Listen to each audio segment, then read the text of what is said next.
Okay. Good morning. Good morning. And thank you for joining us for the Granite Staters United for the People press conference. I'm Liz Tentarelli. I'm with the League of Women Voters of New Hampshire, and I'm your MC for today. As Senators Maggie Hassan and Jean Shaheen return to work in Washington today, we've gathered over 25 groups representing tens of thousands of Granite Staters to voice our support for the passage of the For the People Act and the John Lewis Voting Rights Advancement Act. As the For the People Act is being amended, its name may change, but not its intent. We're going to hear today that the vast majority of Granite Staters are united, that no matter what your age, your zip code, or the color of your skin, you should have the freedom to vote and to have that vote matter. And you should have a government that is free from special interest influence and dark money. It's the working people of New Hampshire and our country who often feel the brunt of that special interest influence and the attacks on our voting freedoms. Let's hear first from Glenn Brackett, president of the New Hampshire AFL-CIO, for a few words about this and the importance of modifying the filibuster to get the For the People Act passed. Glenn.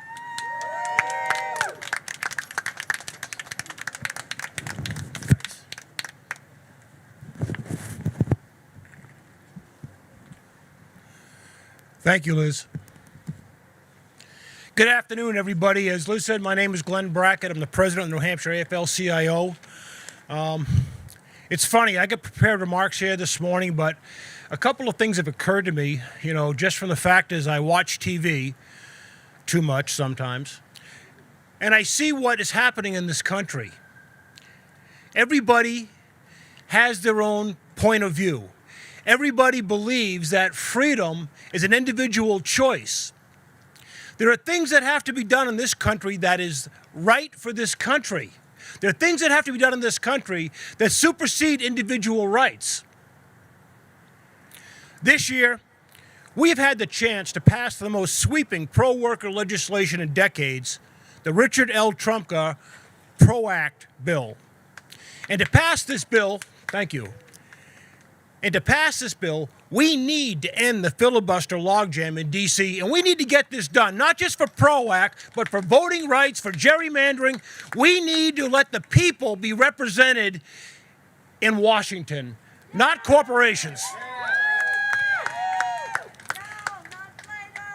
In the last election season, labor unions in New Hampshire and across the country worked very hard to support pro-labor candidates.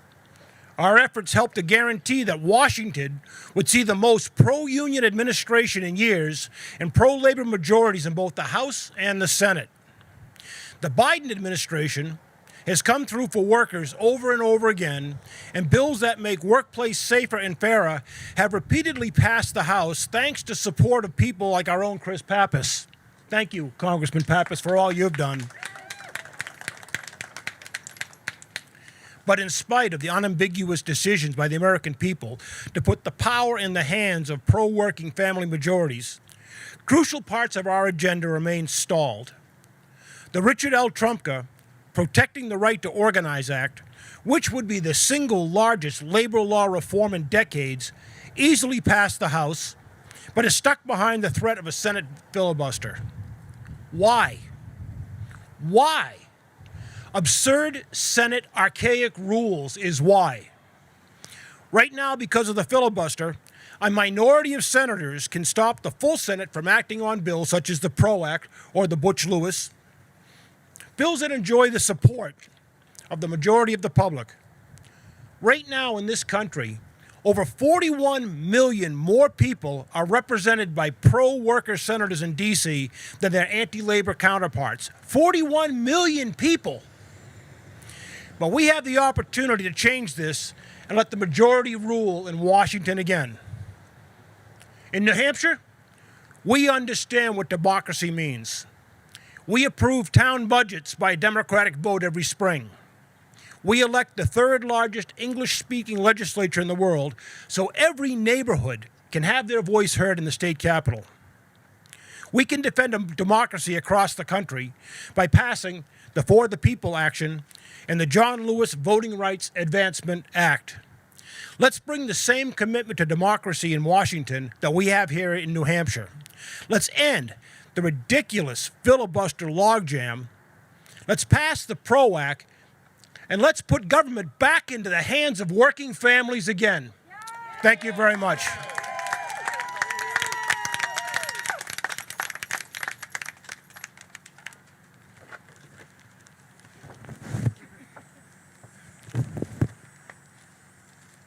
Ain't the rules of COVID wonderful? Thank you, Glenn Brackett. Women's right to vote was enshrined into law by the 19th Amendment 101 years ago. 50 years ago, the voting age was lowered to include 18 to 20-year-olds. Yet here we are, facing state lawmakers in New Hampshire and across the country trying to erect barriers to voting. Right now, in the New Hampshire House Election Law Committee, there are bills designed to keep domiciled college students from voting and to keep any Granite Stater from registering on the day of the election. To tell us how the For the People Act will help younger voters and voters of color here in New Hampshire, we welcome Ronelle Chela. She is with Black Lives Matter Manchester and a student at UNH School of Law.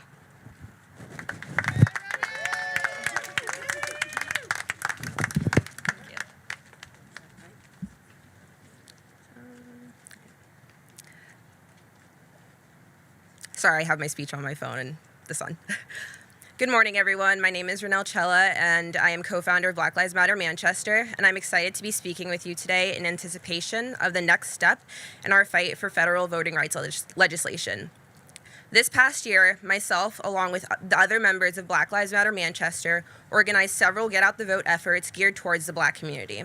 While we did see some success, the response that we received laid bare just how much work is left to be done in regards to many issues, including voting rights. I've seen firsthand why federal legislation protecting the right to vote is important. While I was a student at the University of New Hampshire in Durham, I had several friends who went to our polling place to vote or the clerk's office to register, and they simply gave up instead of jumping through all of the hoops placed in front of them. Stories like this aren't just anecdotal. The New Hampshire Supreme Court's recent ruling on SB 3 reminded us that legislation with purposely vague or confusing language disenfranchises voters, especially students.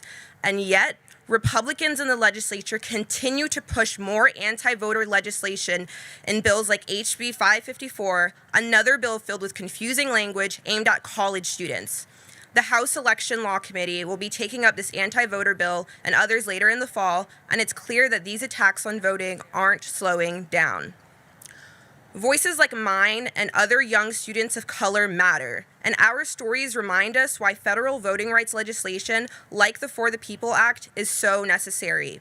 We deserve to be active participants in our democracy. As we've seen it taken apart with attacks on voting rights across the country, I'm further reminded of why we need to pass the For the People Act, and I thank Senators Hassan and Shaheen for their support. Thank you.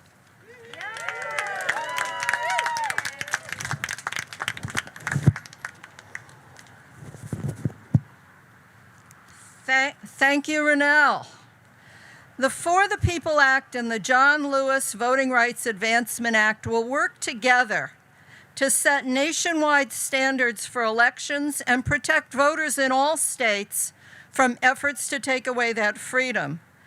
Let's remember that religious leaders like Reverend Martin Luther King and John Lewis raising their voices and putting their lives on the line, that without those efforts, the 1965 Voting Rights Act might never have happened. Here in New Hampshire, the American Friends Service Committee is still working to protect those rights. Please welcome co-director of American Friends Service Committee, Grace Kindeke.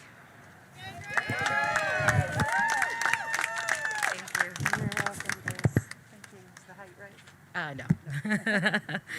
All right. Thank you and good morning.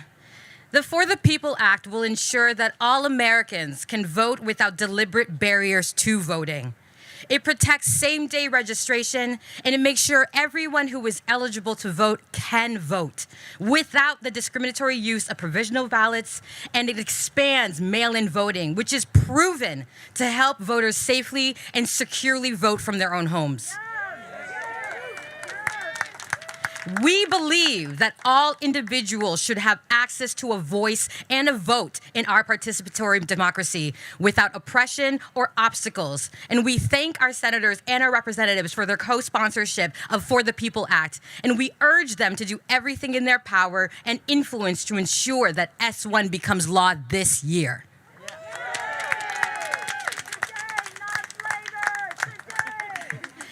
Over many decades, our country has made many advancements as we have attempted to address and remove the vestiges of historic and systemic oppressions. But it is of heightened moral concern that we as a country seem to continue to spiral backwards. Over the last year alone, we have seen a slot of efforts to create new voting and election and practices designed to reverse our democratic process, suppress the vote, and to erode democracy itself, including several attempts right here in New Hampshire. These laws are intentionally designed to create more barriers to disenfranchised voters, especially from historically marginalized communities, and makes it more difficult for low-income, disability, Black and brown, and other communities of color to exercise their right to participate fully in our democracy. The time is now. And the call is loud and clear that we must act to protect our multicultural democracy and voter suppression schemes, because that is what they are. Today, we at AFSC are proud to stand in solidarity with our partners and add our voice to the call to protect our democracy from those who would maim or dismantle it. Later this week alone, we will continue the call, and we, our AFSC and other faith partners from multiple traditions from the Granite State, will be releasing a letter signed by over 90 faith leaders thanking our congressional delegation, raising our voice, and urging their continued support to champion and pass this critical legislation to protect access to voting for all Americans. Thank you.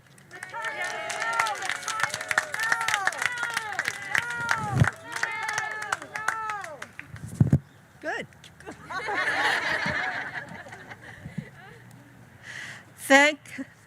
Thank you, Grace. It's wonderful to hear that New Hampshire faith leaders of all denominations are standing up for the For the People Act.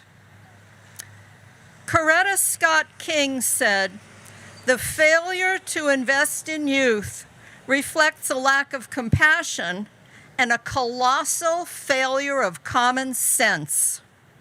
It seems that would apply to our climate crisis.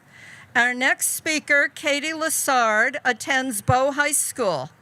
She is active in 350 New Hampshire, and she has a few words about how the For the People Act will protect young voters and our climate. Katie Lessard.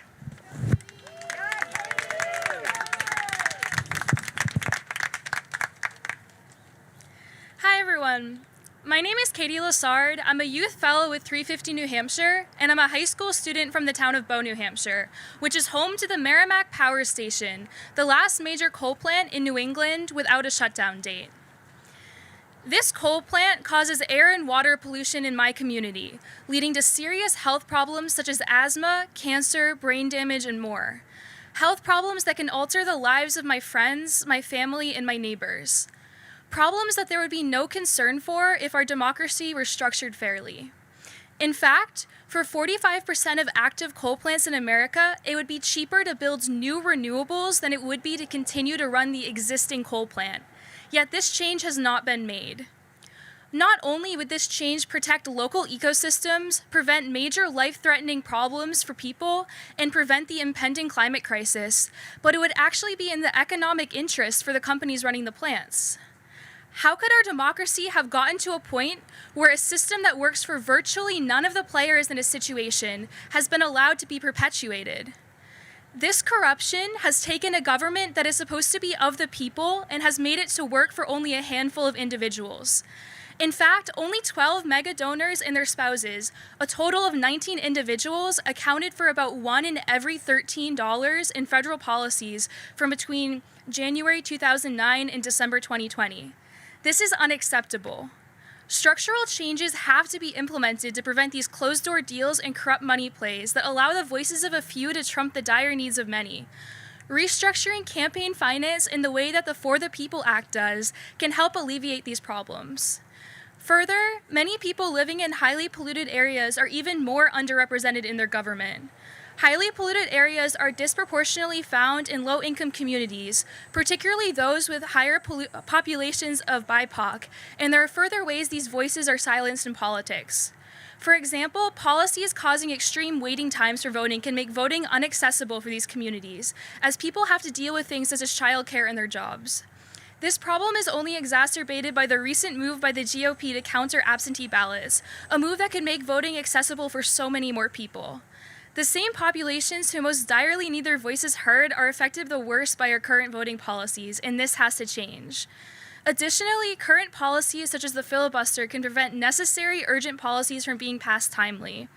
There is limited time to tackle the climate crisis, and with each passing day, more and more people are affected by extreme weather events, wildfires, sea level rise, and more. This obstructionist policy needs to go for the safety of the people. Americans deserve better. We deserve a Congress that takes action to help us, not a Congress that actively works to delay giving us the help we need. This is the future that the For the People Act could bring us, which is why it's imperative that we pass it. Thank you.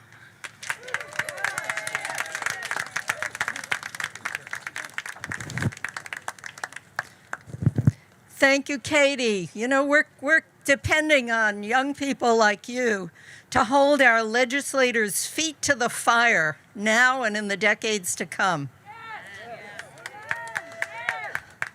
The For the People Act includes a provision that institutes an independent redistricting commission to establish congressional districts, and it outlaws gerrymandering. Fair maps mean that voters can elect their representatives who share their concerns. This is particularly important for Granite staters who support reproductive justice. Please welcome Zandra Rice Hawkins, Executive Director of Granite State Progress. Zandra.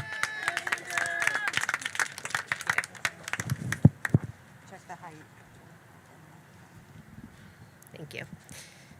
Hello, my name is Zandra Rice Hawkins. I am the Executive Director of Granite State Progress, and we are so proud to be here with all of these folks and groups today for democracy. We all know that there have been attacks on reproductive rights in state houses across the country and down in D.C. And the truth is that the politicians and groups behind this know that the public does not stand with them. So it's no surprise that those same politicians and groups oppose legislation to ensure fair maps, to ensure voting rights for all of us, to make sure that campaign finance reform doesn't mean that the few wealthy individuals get to determine what life looks like for the rest of us. Our reproductive rights, our bodily autonomy for people, the right to self-determination, those are intrinsically linked with our voting rights. The right to determine for ourselves when and if to start a family, and what those families will look like, live like, the communities that they will live in, and to make sure that those are healthy communities, that our families can grow up safe and secure.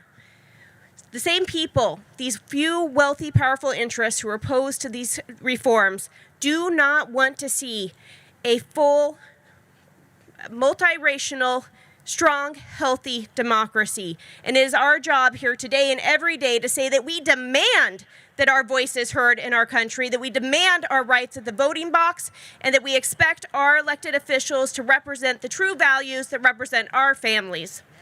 We are proud to stand here today with all of these organizations, a broad cross-collection of issue groups that care deeply for each of their own issues and for our collective liberation around voting rights and democracy. We'd like to thank Congressman Chris Pappas and the congressional delegation for their leadership and to encourage them to continue to work hard for all of us.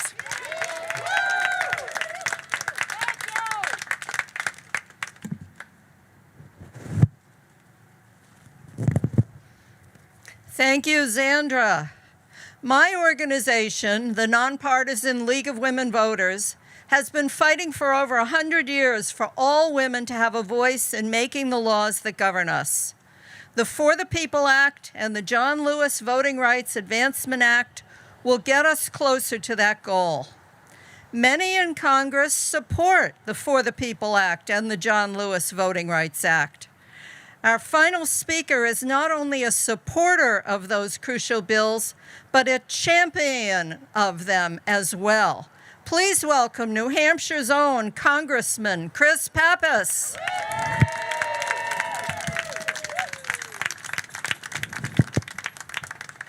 Thank you. Well, thank you so much, Liz, and what a great morning it is to be here together in Manchester to support our democracy and to ensure that we in Washington are translating the will of the voters into good policies that are going to move this country forward. So I want to thank all of our speakers for your words here this morning, for your activism, and for just all the enthusiasm that's represented in this crowd. This is really terrific.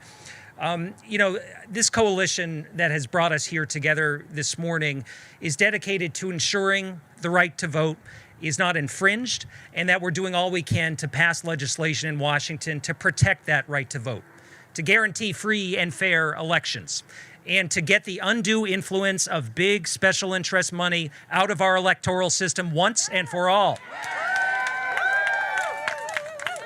Now, the power in our government is derived from we, the people. It's not we, the lobbyists. It's not we, the super PACs. It's not we, the corporations. We, the people. And it's about time that the voices of everyday Americans were front and center in Washington and in state houses across this country so that truly this is a government of, by, and for the people. And I'm just so thankful that we have so many folks here in New Hampshire who are taking up this cause. H.R. 1 and the John Lewis Voting Rights Advancement Act are groundbreaking pieces of legislation that will shore up our democracy against efforts to make it harder to vote and rig our political system. These efforts have ramped up since the last election, fueled by dangerous conspiracy theories like the big lie about President Biden's victory. And we know this pattern is familiar to us in New Hampshire. We have seen this song and dance routine before. We saw it after the 2016 election. We've seen it in insinuations about college students here in New Hampshire. And we know that we are stronger as a state and as a country when everyone's voice is heard in our democracy, and that's what we're fighting for here. So there are hundreds of voter suppression bills pending across the country that seek to suppress the vote. Our democracy belongs to all of us and is not the property of any one political party or any one special interest group. And if we're serious about encouraging everyone to participate and reflecting the will of the voters at the ballot box and in our work, then we have additional work to do. So we saw during the pandemic how in New Hampshire, when we made it easier for individuals to vote, they appreciated the choice to be able to vote safely and securely from home. And that's one of the provisions that's supported in H.R. 1, the For the People Act. And that's one of the reasons why I've co-sponsored the bill and voted for it twice over the last 2 years. The fact is, it shouldn't take a pandemic or a blizzard on town meeting day to realize that we should be making voting easier and not harder for people here in the Granite states and in other states across the country.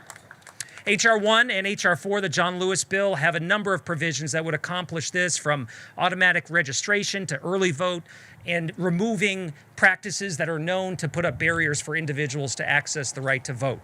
I'm pleased that my legislation has been included in this effort. It's the Protect the Youth Vote Act, which looks to stop systemic efforts to target young people and college students, and we've got to make sure that we are aware of those efforts and doing everything we can to stop them.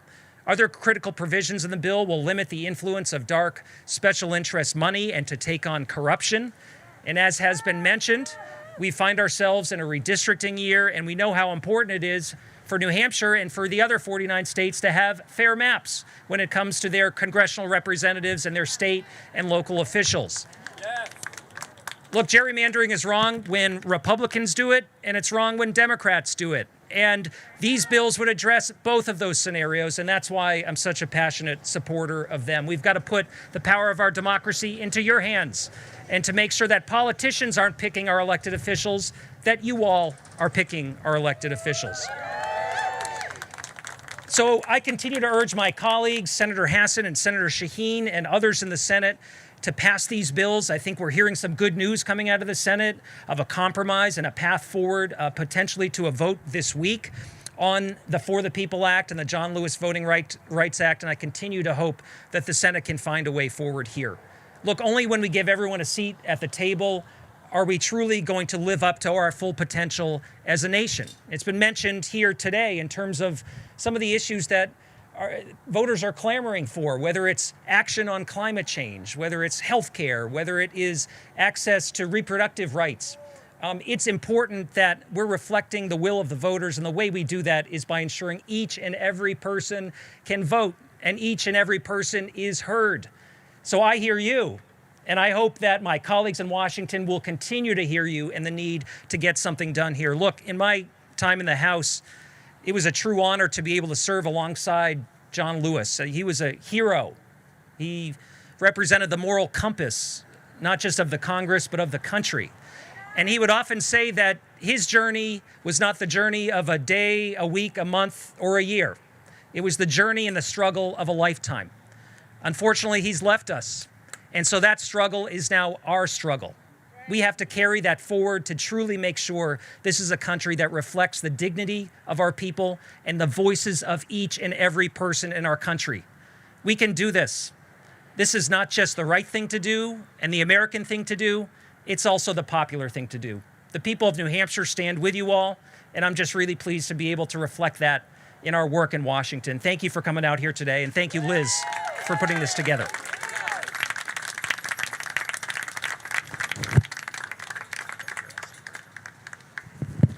So this ends our speaking program, but we invite members of the press to talk one-on-one with our speakers or the representatives of these groups, any of our supporting groups. We thank you all for coming. I sure thank this beautiful display behind me. Yet let's go for Vote for the People Act.